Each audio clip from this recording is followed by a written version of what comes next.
The chair recognizes the gentleman from Florida, Mr. DeSantis, for 5 minutes. Director Comey, violent crime is up in this country, isn't it? Our UCR stats we just released show a rise in homicide and other violent crime in 15. The violent crime, I think, was about 4%, but the homicides were up 10%. Is that correct? Right, 10.8%. And that's a pretty startling, concerning increase. Do you agree? Yes, it is concerning. Now, I don't know if you have data in 2016, but is your sense that 2016 is going to look closer to 2015, or will it be, is there any indication that the rate's going to go back down? No, we continue to see spikes in some big cities in a way we can't quite make sense of. There's no doubt that some 15 to 30 cities are continuing to experience a spike. Whether that'll drive the whole number up, I don't know.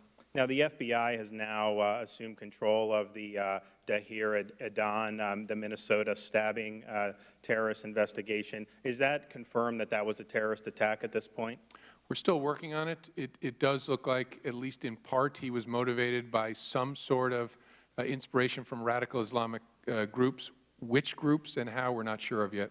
But he was praising Allah, was asking at least one of the potential victims whether they were Muslim, and I know ISIS did take responsibility for it, correct? They claim responsibility. That isn't dispositive for us, because they'll claim responsibility for any savagery they can get their name on.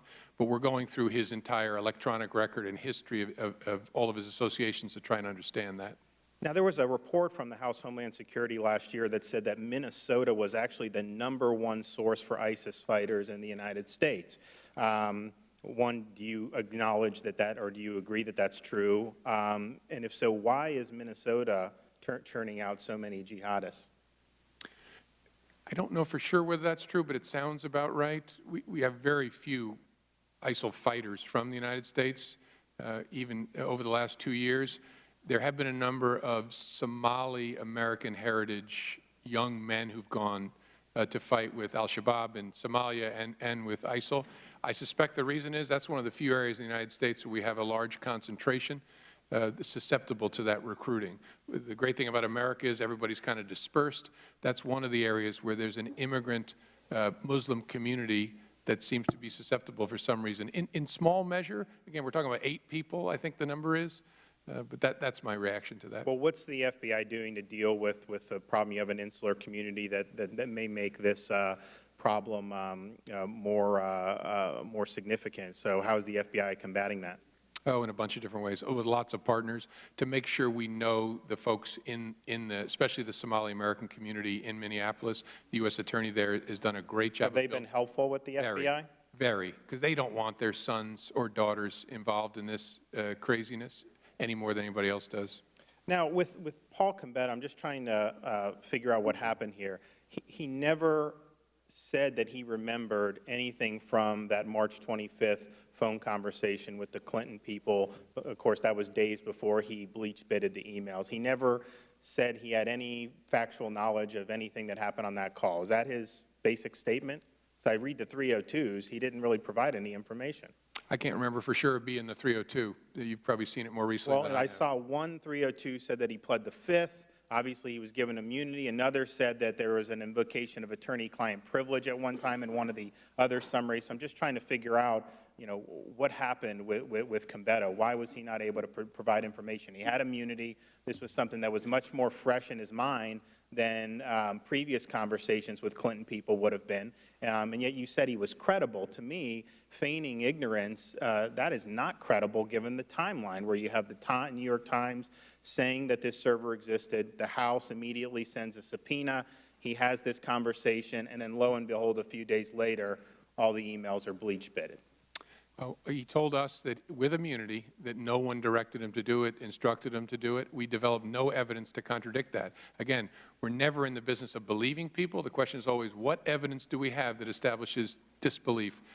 We don't have any contrary evidence. His account is uncontradicted by hard facts. Well, he's in a situation where these things are now under a subpoena, and he has conversations with people who they potentially could implicate, and then he takes this action. So I guess the question is it more reasonable to think that he just would have said, oh, you know what, I just need all of a sudden bleach bit this stuff without any direction at all? I just find that to be something that is difficult to square. Let me ask you this. In September, you sent a memo to your employees at the FBI basically defending the way the Bureau handled this investigation. Why'd you send that? It was about how we were doing transparency, because there was all kinds of business about whether we were trying to hide stuff by putting it out on a Friday, and I wanted to equip our workforce with transparency about how we were doing our productions to Congress so they can answer questions from their family and friends. I want them to know we're conducting ourselves the way they would want us to. And you have, because you mentioned former agents and people in the community, I mean, this has provoked some controversy within the ranks of current and former agents? Not within the FBI. Again, who knows what people don't tell the director, but I should have asked Mr. Gomer. If there are agents of the FBI who are concerned or confused about this, please contact me. We'll get you the transparency you need to see that your brothers and sisters did this the way you would want them to. All right, I'm out of time, but I will say just when I was in the military, you had said no one would be prosecuted. I mean, maybe that was just for civilian, but I can tell you that people, if you had compromised top secret information, there would have been a court-martial in your future, and I yield back.